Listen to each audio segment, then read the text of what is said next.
بسم الله الرحمن الرحيم. لن تنالوا البر حتى تنفقوا مما تحبون وما تنفقوا من شيء فإن الله به عليم. كل الطعام كان حلا لبني إسرائيل إلا ما حرم إسرائيل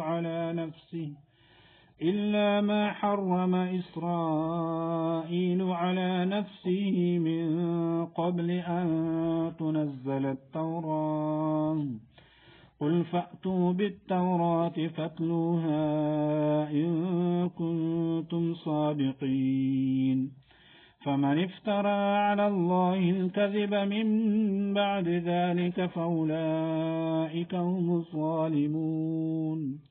قل صدق الله فاتبعوا ملة إبراهيم حنيفا وما كان من المشركين. إن أول بيت وضع للناس للذي ببكة مباركا وهدى للعالمين. فيه آيات بينات مقام إبراهيم ومن دخله كان آمنا.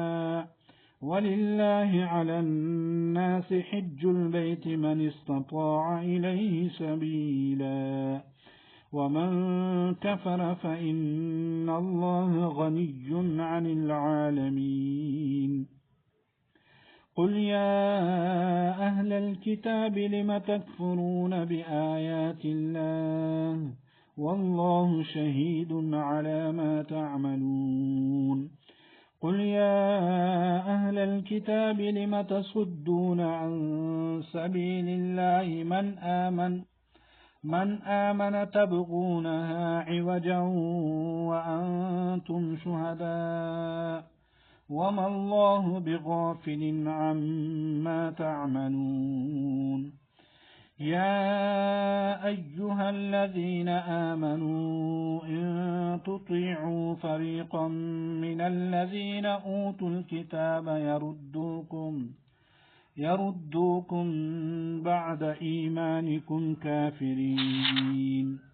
وكيف تكفرون وأنتم تتلى عليكم آيات الله وفيكم رسوله ومن يعتصم بالله فقد هدي إلى صراط مستقيم.